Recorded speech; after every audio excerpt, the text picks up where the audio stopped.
4 minggu berturut-turut IHSG turun drastis. Minggu depan, tanggal 20 ada momen BI memutuskan suku bunga dipangkas atau tidak. Apakah itu jadi titik balik IHSG? Tetap stay tune di sesi Market Outlook kali ini. Sesi Market Outlook kali ini edisi 11-15 November 2024, saya Joni Densa sebagai analis sahamologi akan membahas apa yang terjadi sepekan terakhir. Jangan lupa tonton sampai selesai. Kita akan bahas arah market minggu depan dan tentunya saham-saham pilihan yang menarik. Minggu kedua di bulan November berakhir. Tapi market belum terlihat ada technical rebound yang signifikan. Asing masih melanjutkan net sell, indeks dolar menguat bahkan membuat tertinggi baru di tahun ini. Sehingga rupiah melemah kembali. IHSG bergerak di rentang 7.370 sampai 7.133 atau bergerak negatif 3% lebih selama sepekan terakhir. Ini masih sama kuatnya dibandingkan dengan minggu sebelumnya. Dan kami memperkirakan support terdekat masih mempertahankan di area 7.150 sampai 7.200. Tetapi kalau gagal di support saat ini, maka support berikutnya ada di area 7.000 sampai 6.850. USD IDR jadi acuan untuk melihat keluar masuknya asing.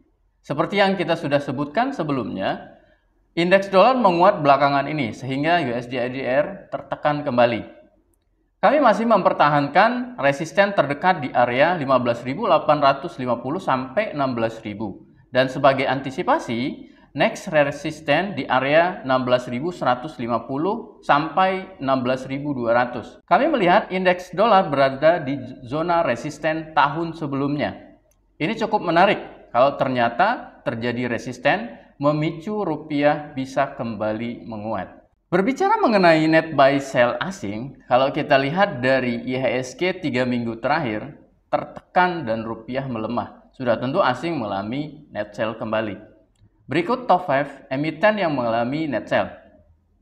Emiten yang menekan IHSG selama sepekan, teratas ada BBRI, BBCA, Telkom, Adro, dan BRMS. Menarik ya, di sini ada BMRI dan BBNI sudah keluar dari top 5 net sell asing. Terutama BMRI berkurang net sell-nya, sedangkan BBNI sudah mengalami net buy walaupun masih tipis. Sedangkan asing melakukan net buy, teratas ada Bumi, Indofood, Raja, ASI, dan Excel. Ada 2 emiten yang masih konsisten masuk dalam top 5 net buy asing. Ada Indofood, ini menjadi minggu ke-6 untuk Indofood mengalami net buy. Terus ada ASI yang 2 minggu terakhir mengalami net buy asing. Sektor teknologi, minggu sebelumnya dia memimpin penurunan, tapi minggu ini dia memimpin kenaikan sektoral. Pemicunya ada emiten MLPT mengalami kenaikan yang fantastik, sempat mengalami kenaikan 140% selama sepekan. Nah, untuk indeks sektor yang tertekan dipimpin oleh sektor properti mengalami penurunan 3% lebih. Pani yang belakangan ini banyak dijual oleh asing menjadi penekannya. Dan mayoritas memang saham-saham properti mengalami koreksi cukup tajam seperti BSDE, SMRA, Pewon, dan CTRA. Ini rating yang biasa kita lakukan di grup khusus sahamologi, sangat berguna untuk menentukan fokus sektor mana yang akan kita prioritaskan. 4 teratas ada sektor teknologi, ada energi, terus non-cyclical, dan basic industrial.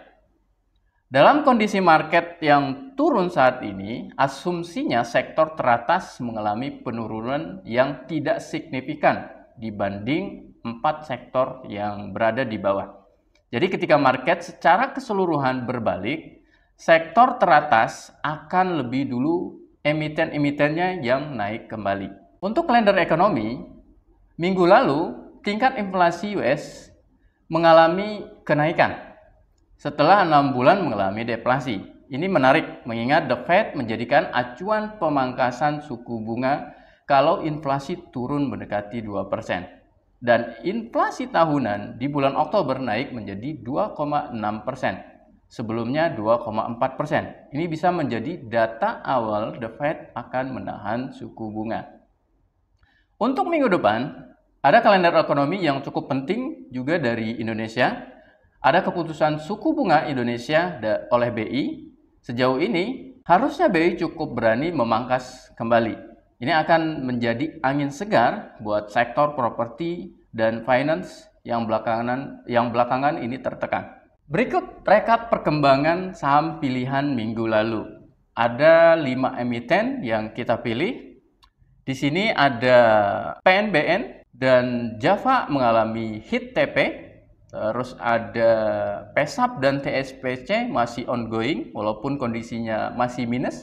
Dan Total mengalami stop loss. Oke, sekarang paling ditunggu sepertinya. Emiten apa saja yang menarik untuk diperhatikan minggu depan? Saya ambil screener dari aplikasi Sahamologi. Buat teman-teman yang masih belum menggunakan, di aplikasi Sahamologi itu ada screener lebih dari 20 ya. Jadi saya akan mengambil emiten-emiten pilihan dari berbagai screener tersebut.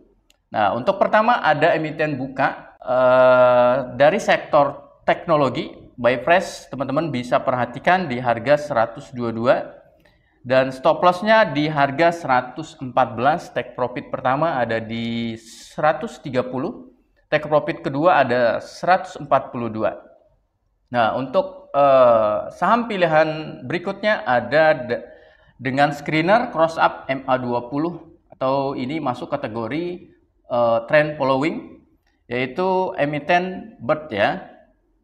Di sektor transportasi, buy price di harga 2080, stop loss bisa diperhatikan di area tersebut 1970, take profit pertama di 2150, take profit kedua di 2250. Emiten berikutnya masih di screener yang sama yaitu breakout high. Ini masih dalam kategori swing, yaitu emiten Arna dari sektor industrial. Buy price teman-teman bisa perhatikan di harga tersebut 750 dan batasi resiko kalau dia menyentuh 720, take profit pertama di harga 780 dan take profit kedua di harga 825. Emiten berikutnya dari sektor energi dengan screener yang sama yaitu breakout high kategori swing trade yaitu Raja. Buy price teman-teman bisa perhatikan di harga 2000, stop loss di harga 1820, take profit pertama 2100 dan take profit kedua di 2250. Saham pilihan berikutnya dari screener cross up MA20 atau tergolong trend following yaitu emiten DSNG ya, dari sektor non cyclical atau CBO ini. Buy price teman-teman bisa perhatikan di harga 1170, stop lossnya bisa dibatasi di harga 1100, take profit pertama di harga 1225, take profit kedua 1300. Semoga bergerak positif emiten yang sudah kita pilih. Kalau ada pertanyaan, tulis aja di kolom komentar, minggu depan kita akan bahas. Demikian market outlook kali ini. Market itu sangat sensitif terhadap perkembangan market. Selalu waspada karena bisa berubah dengan cepat. Analisis lebih lanjut secara mendalam. Semoga kita cuan bareng-bareng minggu depan. Jangan lupa tonton market outlook berikutnya. Happy cuan!